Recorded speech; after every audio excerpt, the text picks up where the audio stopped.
You're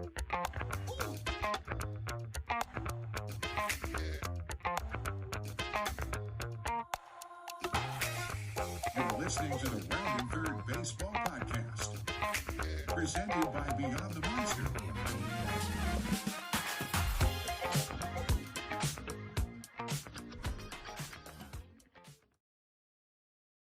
Going on? Welcome back. It's a brand new episode of the Roundin Third Baseball Podcast. I'm your host, Chris Henrik. I'm here with Jamie Gatlin. Jamie, what's going on? Happy to be talking baseball. The tornado and the east weather has dissipated, and we made it through, and it's one step closer to baseball season. Yeah, but before then, though, we got to hit Christmas, which is coming up. That's next week. This is one of the few last podcasts we'll do before we take a little Christmas break. When you get a quick second, though, head on over to Apple Podcasts and Spotify. Check out not only this podcast, but To the Show We Go. Just recently recorded with now minor league free agent, but with the Red Sox organization last year was Rio Gomez. That was the latest episode, which is available on both Apple Podcasts and Spotify. Also check it out on YouTube. But on today's episode, we have a member of the Detroit Tigers, just recently re-signed with the Tigers. Relief pitcher Trey Wingenter. How's it going, man? Yeah, it's going well, man. Thanks for having me on. Looking forward to talking a little shop here. No, definitely. We're looking forward to kind of breaking away. We primarily do a lot of Red Sox content. We're trying to branch out of a little bit of the Red Sox space and kind of talk to some other teams.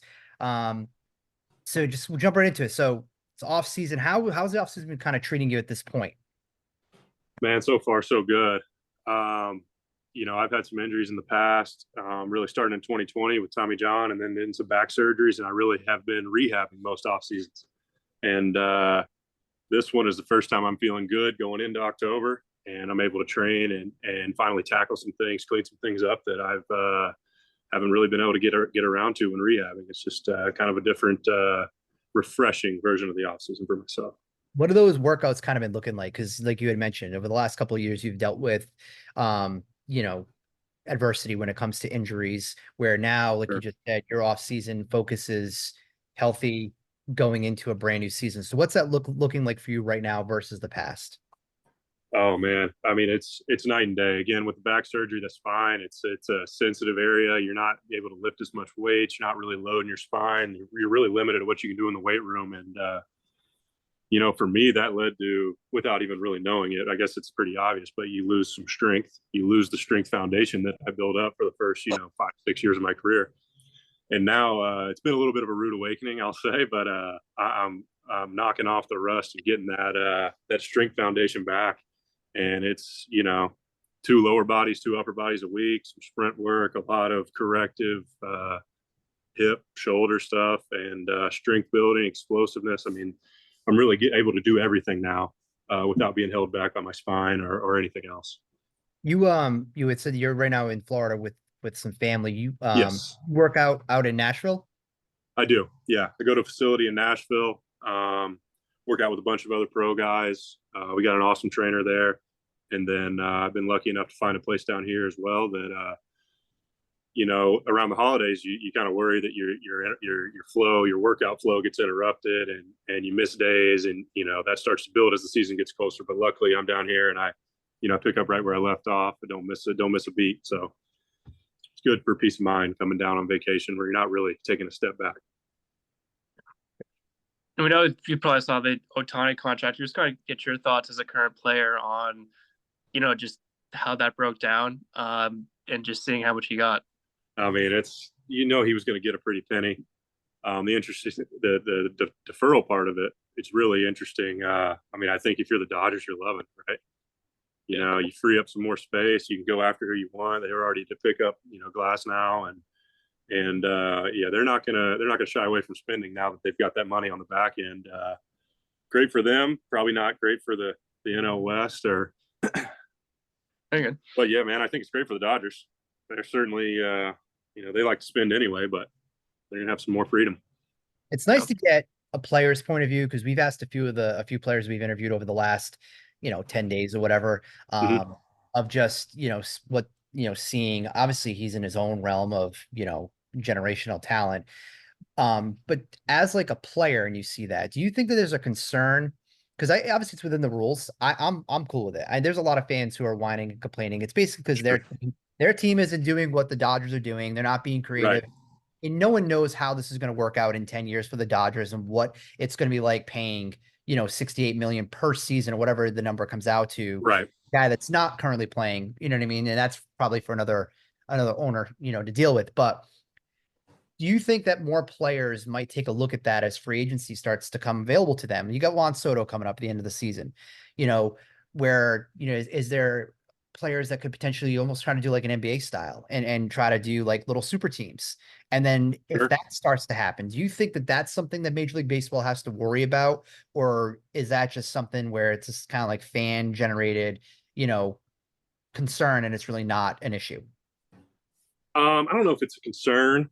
I mean, you see in a salary cap sport like the NFL. I mean, guys like Tom Brady, certain other quarterbacks take less money in order to, keep key players on their team.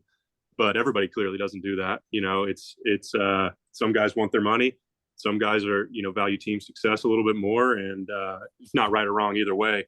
I'm not sure that it's going to be something that's really common, but it's certainly, innovative idea by the Dodgers, and I think you'll see a few other teams trying to do the same if they're really serious about winning.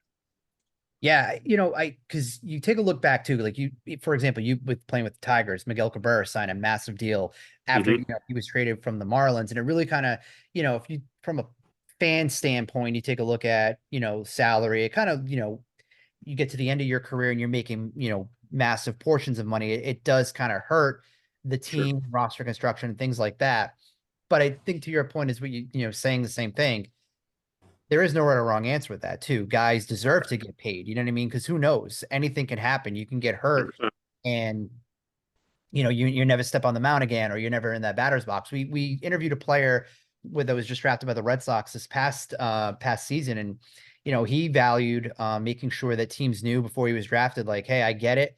I know you want me, but I want to be paid. You know what I mean? Like, you got to show me from that standpoint that you want me, and then I'll go and do my thing. So I think it just adds, if you take a step back and look at it from a global standpoint, I think it adds a new dynamic to the game and something I don't think people expected. And it'll be interesting to see how it kind of, goes in the next couple of years. So 100%. I mean, I think with any contract, you'll know if it was a good deal or a bad deal when it plays out. Yeah. There's been a lot of deals that were, claimed to be bad, end up being a steal. A lot of deals that seem to be great value that end up not working out. So I think we'll be able to assess that down the road, but we'll see. What was it like to play in this, on the same field or even in the same clubhouse as a guy like Miguel Cabrera? He's going to be a Hall of Famer in 5 years. Like, what was just your, feedback? What was that like? I mean, it's you just know where he is at all times. I mean, it's just a legend. Most clubhouses are full with baseball fans that are also players, and being around him the whole year, you could see still, like, he's say past his prime, but you can still see the little waggle, his hands work sometimes, and you see these nights it looks like, man, is he 25 again? And he put on a bit of a show in Comerica there in the last weekend, and you can still feel that, man, that guy is, if Father Time wasn't leaning on him, man, he could still hit with the best of them. So it was really cool being around him, and then the fanfare around his final weekend, and Detroit showing up to express their gratitude for all the good years he's given them. It was a really cool thing to be a part of. I'm very fortunate and blessed that I was in the stadium when that was all going down. Yeah. I talked to one of your teammates from Tigers, Brandon Bistro, a couple weeks ago, and I asked him the same question. He kind of was just not too. He said he was only up there for a couple days, but he said he was just amazed to share the dugout with him during that time. It's amazing. I mean, you're sitting there with a legend. I hadn't experienced anything quite like that in my career. I've I played with some amazing players with great resumes, Manny Machado, obviously, and which I think he's well on his way to a Hall of Fame career. Ian Kinsler as well. Those guys, had that same kind of effect. But, with Miguel being there for so long in Detroit, you could feel the city, really behind him. And it's just a different kind of legendary status that, I got to spend a vast majority of the season with. It was really cool. Yeah. And going back to your Padres days, I was wondering if you could break down, when you made your major league debut, the news that was going to happen, just getting called up, what that whole experience was like for you. Oh man, I mean, I'll never forget it. I mean, maybe my first couple of outings, I was a little, blacked out or whatever the guys say. But yeah, I remember it was, I think it was August 5th. Got called from the training table. Was getting a little work on between outings in AAA. He called in by our manager Rod Barajas. Actually, it was the pitching coach who came and got me. He was like, "Hey man, I got to show you something on video. We got to fix it right now." I'm like, "Okay." We've been working a lot the whole year on a couple things. But when he brought me into the manager's office instead of the pitching coach's office, I was like, "Yeah, something's up here." And they gave me the spiel about how, hey man, you really got to clean this up. Look at this right here because you're gonna have to get big league hitters out starting tomorrow. And man, it was a really cool moment. And then it was, a flight in 3 hours headed to Wrigley Field, and here we go. And it was a blur from there, but I'll never forget it. Yeah. During that first outing, did you get a second to kind of stand on the mound and just look around and kind of be like, I've kind of accomplished the dream here? Did you get that kind of second of? Not at all. Not at all. So my first game, it was in Wrigley. It was a getaway day, and we were up by 3 or 4 runs, and our closer Kirby Yates hadn't had work in 4 or 5 days. We'd been on a skid or something, and so he's going in to throw the ninth. But we start scoring a couple runs, and our skipper Andy Green calls down and gets me going to warm up, and I'm just spinning, obviously. And he told me after the game he just wanted to do that for fun, get my heart rate going, and then the next night in Milwaukee is when I made my debut. And again, another blur, being on the mound. Of course, no, I had no time for reflection until after. I probably sat there with a cold beer for about 45 minutes until the strength coach came and got me. He's like, "Hey, you going to work out?" And I was like, "Oh," I mean, I just kind of had to snap out of it. Like, yeah, I guess this is still my job. And then, the reflection really came in at the end of the off season, because those last 2 months of my debut year were quite the blur.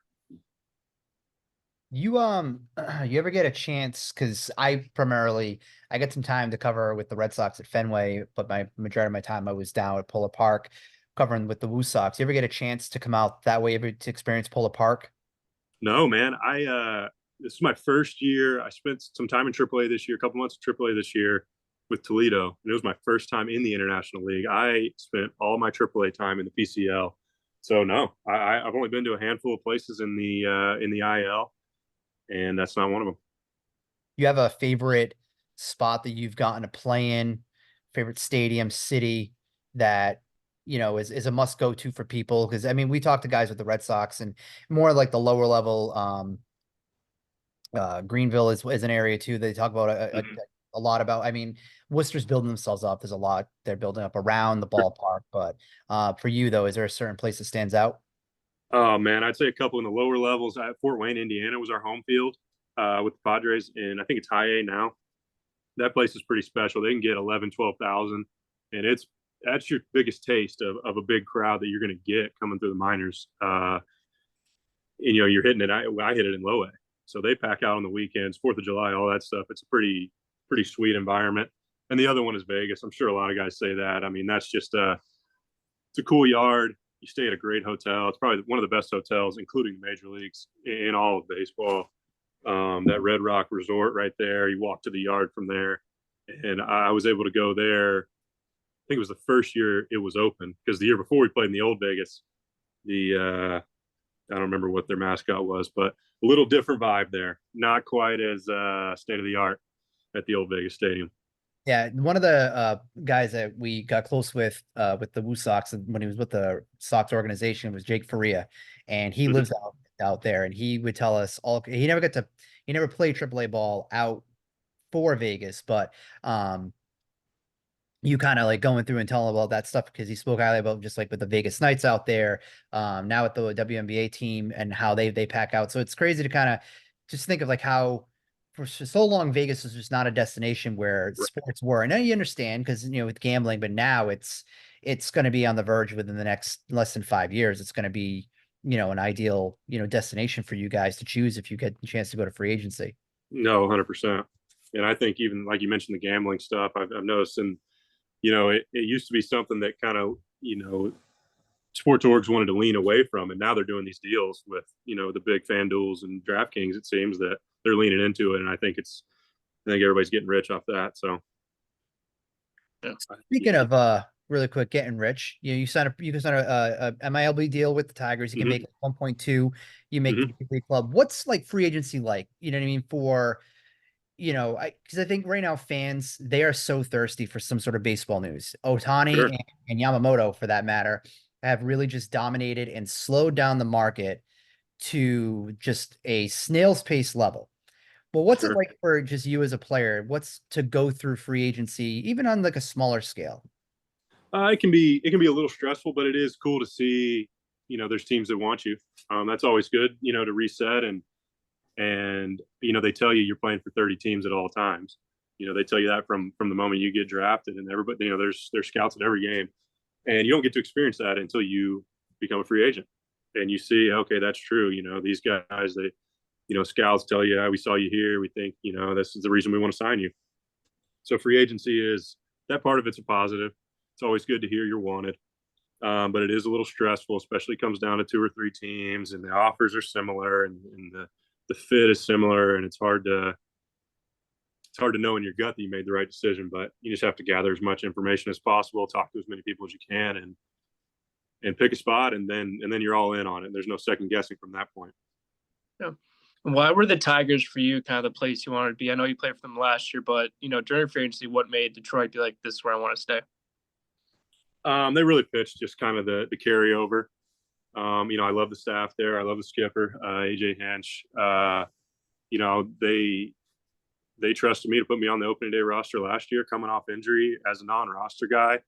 I had a little hiccup with my shoulder. I didn't perform necessarily the way I wanted to, but the fact that they still wanted me, they still see me a part of the bullpen, and part of their plans was really big.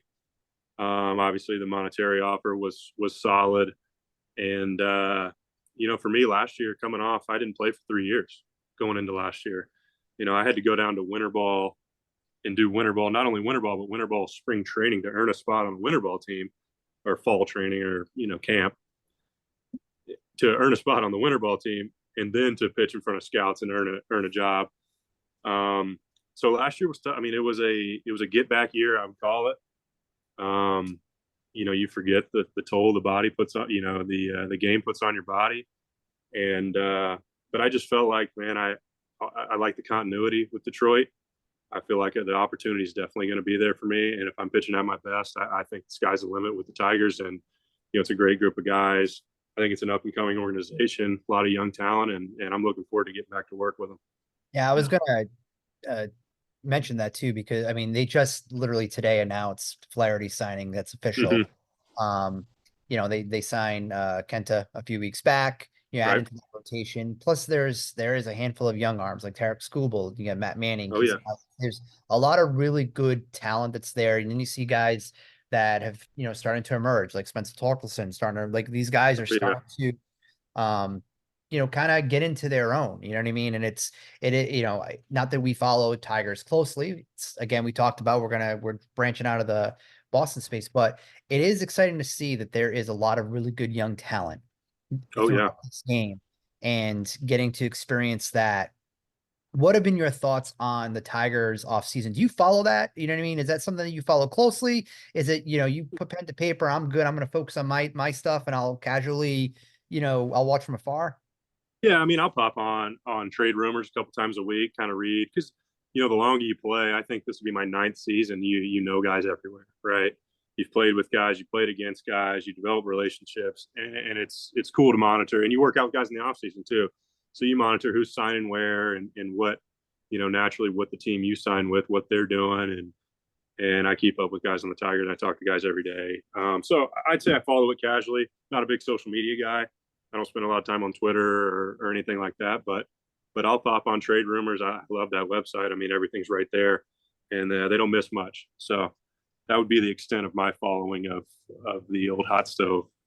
I got to tell you, I'm obviously not a professional athlete, and I don't have, I gave up athletics. My sister was more of when it came to athletics, but It was cool last year. Got to see my name on MLB Trade Rumors a few times. Nice. Stock stuff. So that's the most I could bring to this conversation of being an MLB Trade Sure. Rumor. You know Oh, what I you're a mean? part of it too then. So, but it is kind of cool. I do like the website. It's super informative. You get a lot of stuff on there. I wish I could say though that I wasn't involved that much on Twitter and social media because it does take a mental toll, especially this Sure. offseason. It feels like it's been the worst because at least in this market, fans want a move so badly. Oh And yeah. the only move the Red Sox have made so far on a major league level is Cooper Criswell, and they've spent $1 million, and we're waiting patiently to find out if Yamamoto is going to sign here. I personally don't think that's going to happen, but I think the Red Sox are going to pivot. I wouldn't mind Snell rather, and Lucas Giolito, but that's just me Sure. being my 2 cents out there. Yeah, no doubt. I mean, that's how it goes, and that's how it is in almost every sport. The big dogs set the market. You know, teams that are going for these guys, they're going to have that cash ready to make a move on the big boys, and then, you know, that's when things start taking off, once those guys find their homes, it seems. Yeah, I want to see too, because when I talked to Brandon a couple weeks ago, he gave a very intriguing answer to this, just asking about the philosophy between the Rays, and how surprised he was when he came to Detroit. What have you kind of experienced, you know, being in with the Padres and the Tigers and seeing two philosophies from two different organizations? Man, it's interesting because coming up with the Padres, I mean, a lot of the pitching data and analytics and all that stuff was just getting born. You know, back when I was coming up, the starters throwing a bullpen, you know, on their bullpen day, pitching coaches out there, just kind of coaching them up here and there. And, you know, you fast forward 3 or 4 years and there's the full TrackMan setup. There's every pitch is monitored, video, slow motion, spin rate, vertical break, all that stuff. And so I've kind of been able to kind of see how that's evolved. So it's hard to even compare because there just wasn't access to this stuff when I was coming up with the Padres. And of course they're on top of it now. The Tigers are on top of it now too. But yeah, I mean, it's a new era. My time with the Tigers it feels like it's in a completely different era of the analytical side of at least pitching. I'm sure in hitting as well than when I was coming up in the minor leagues. Yeah, I chatted with somebody about that, and they were talking about how, you know, in depth that teams are getting to the point of where they're constantly just looking at your guys' arm angles, trying to project how that's going to look 6 months out, 1 year out, 2 years out, you know, depending on how long that they have team control of players. And it's just so crazy that there's people that are literally, that's their job. 100%. Watch your arm, watch your elbow, watch your shoulder, hips moving, you name it. Like they're just watching you to the T and trying to project out what you're going to look like and how your arm is going to go. It's just, and that's where, you know, it's crazy that analytics can do that. It's also crazy that it's taking a little bit away of that feel of the game where I think that Sure. you need to have that. You know what I mean? Like I hated seeing back in 2020, you know, Blake Snell in that World Series game gets taken out because Sure. the computer said, hey, it's time to go. Whereas, you know, the way he was pitching, the dude could have just kept going type of thing. But I mean, you kind of get it. And so it is interesting to hear how, you know, you guys talk about some other orgs. I got to see a little bit of how the Red Sox kind of do it. And there's so many people. I mean, there's just so many people when it comes to the Red Sox. Oh, yeah. So many when it comes to that. What are my couple last questions here before we start to land the plane? That way, kind of get you back to Sure. vacation and stuff. But we had talked to a few players and especially pitchers and kind of just asking like that rapport of when it comes to you and the catcher, right? Sure. Is there anybody that you just instantly clicked with throughout your course of your career from a catching standpoint to where you guys are on the same page instantly? Or is that something to where it just takes time for you to get on that same page, especially going from you with San Diego, you within that system, then you go to Detroit. Just what's that I guess relationship like for you, pitcher and catcher? That's one of those relationships that kind of happens off the field as well as on the field. You know, the catchers are guys that, you know, pitchers go out to dinner together, all that stuff, but the catchers are always invited to those. You know, they're position players, but they kind of fit in, they roll with the pitchers at times. And that's really how you build that rapport. Look, man, I've been pretty lucky with San Diego. At Austin Hedges, he's one of the best in the game. You know, he clicks with everybody. And then now with Jake Rogers, I mean, he's fantastic too. He's one of the best in the game, no doubt about it. Defensively, all the metrics show you that. And he's the same way, man. He thinks the game. He's more prepared than you, no matter how much prep you do. And I'm not shaking off Raj very often, if ever. He's dialed in. He's really good. You trust him to throw your sliders in the dirt, and he's throwing the fingers down, or the pitch comm, I guess, pressing the button now. It gives you conviction in that pitch, even if that may not be exactly the way you thought it was going to go, or the pitch that was selected for that count. Yeah. I was also wondering, out of all those stadiums that you've pitched at, what would be kind of your top 5 MLB mounds? Mounds. Man, let me think. So Dodger Stadium's fantastic. Yankee Stadium's fantastic. I'm sure those two shock you. Those are great mounds. I made my debut in Milwaukee. I've thrown in Milwaukee 3 or 4 times. That's a fantastic mound. Those are 3 off the top of the head. But, I mean, look, once you're in the major leagues, you pitched on a lot of minor league mounds, and they're all pretty well manicured. They're pretty dialed in with the grounds crew and the mound, and they usually take feedback from pitchers. I will tell you, our San Antonio AA mound, it might have been a touch too high. I don't know if that's been officially measured, but that was a money mound too. You felt like you were on top of the guy. May have just been how the backdrop was set up, but I enjoyed throwing there as well. Is there a stadium you're looking forward to pitching to the most? We know with the expanded schedule, there's less divisional games, so you get to see more stadiums throughout the year. 100%. There's only been a few I haven't hit. I'm down to probably a handful. I missed the Texas trip this year with injury. That's one I'll be looking forward to hitting. Everybody loved that mound. Everybody loved that yard this year. And then, ironically enough, I missed all 3 AL Central trips this year. Now that it's 2 instead of 3, there wasn't that September rush of divisional games, and I missed the Chicago, the Cleveland, and the Kansas City. So I'm gonna have to knock those off the list this year, and then it's down to like 1 or 2. I should be able to hit every stadium this year if I can stay healthy and be in the major leagues. I got to ask this, since Chris and I are Red Sox fans. What's the review on Fenway? Give us your thoughts. It's amazing. I didn't throw this year at Fenway in that series, but it was a Friday night. It was a packed house. I had my family there. It's just, it was an incredible environment. Intimidating. I think if baseball stadiums can be intimidating, that Dodger Stadium and Fenway are the ones, man. The crowd's on you. They know the game. They know when to, get loud. And they're just good baseball fans. And that was just an awesome environment. Boston is a fantastic city, one of my favorite cities in the entire league as well, off the field. All right, going to empty the bench here, and we'll get you back. So do you have an all-time favorite sports moment? Take away you're a big league debut. I guess take yourself out of being a professional athlete, but just as a sports fan, do you have an all-time favorite sports moment? Football, basketball, whatever it might be. Oh man, so I went to Auburn. I'm a huge football. Baseball is my. I think I have the best job in the world. I get to play baseball. It's always been a dream. I'm a little bit obsessed with football in a way. I went to Auburn. I grew up in Alabama. It's football. College football is everything. Now I'm a big fan of the NFL and all that. But I was at school at Auburn in the stands with the old kick six when they were playing Alabama. And for people who didn't see that, I don't know who that would be, but it was a game between Auburn and Alabama in Auburn. Auburn had 1 loss. Alabama was undefeated, number 1 versus number 4. Winner goes to the SEC championship, all the stakes. And it's a tie game in the 4th quarter. There's 2 seconds left. They're kicking this long field goal, and Auburn throws a guy back there in the end zone. Field goal comes up short. Chris Davis catches it, returns it for a touchdown. Auburn wins. That'll always be my number 1 sports moment. I'm not sure what's going to top that. Being in the house for that, and the celebration that ensued, and the stakes of the game, and beating Alabama is always sweet. So that's probably my number 1. I don't think there's a close second.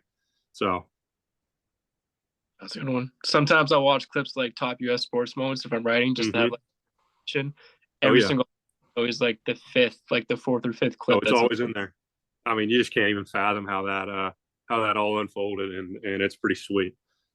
I feel like I got robbed, growing up in the Northeast, of truly getting to understand the passion of what college football is like. It's just hard. For me now, it's hard because there's just so many teams, you know what I mean? But, if I ever had an opportunity to kind of like, go back in time a little bit, I would love to just experience what it's like to feel like the passion of just what college football means down, for like I went to Tennessee, maybe it was, I think it was 2 years ago. I went for a bachelor party and then we ended up going to a Titans game.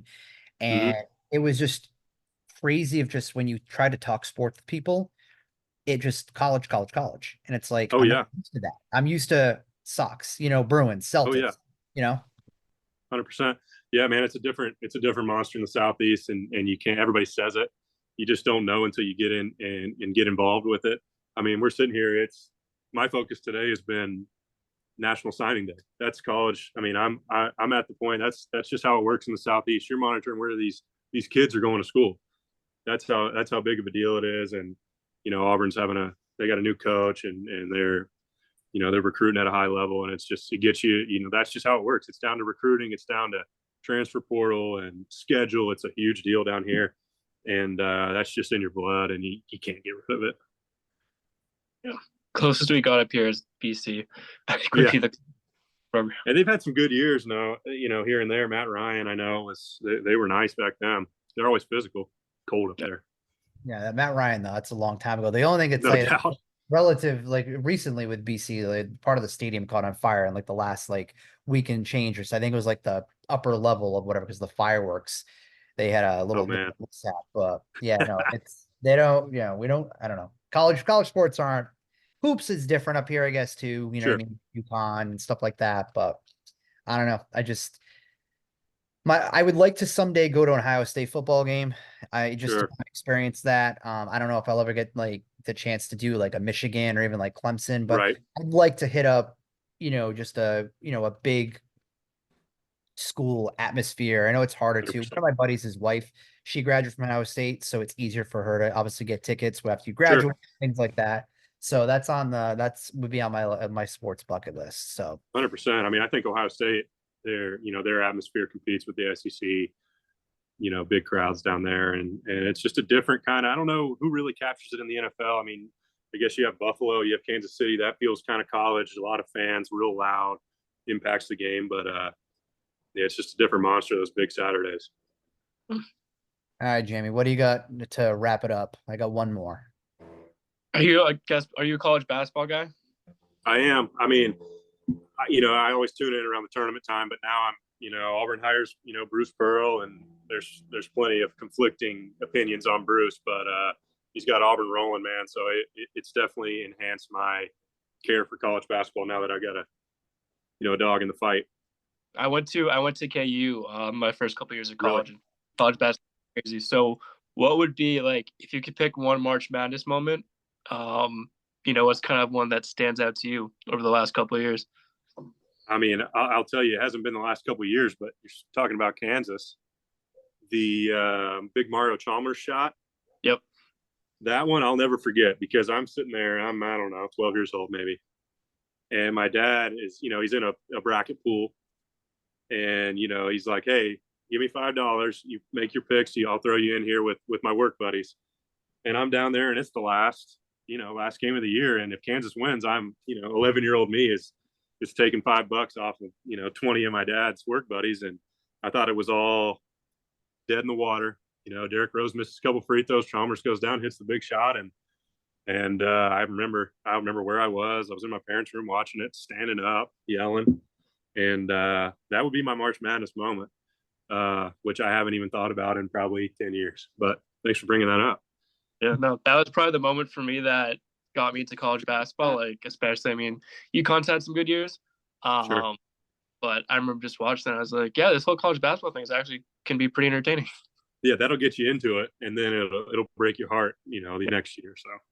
Oh, yeah, every year I make a bracket, and by the second day, I'm ready to delete This was a fun couple hours. Oh yeah, I delete the app by the second weekend almost every year. Yeah, I can't tell you the last time that I did well on a basketball bracket. I'd rather just go on like a DraftKings and pick a random game and throw a few bucks on it. And that's the easiest way to do that. Yeah, that's the easiest way. All right. So to kind of wrap it up, I'm gonna ask you this. We're on one of our other podcasts, we usually have like a one specific question. I'm gonna spare you that Sure. particular question. I'll actually ask you off audio. Okay.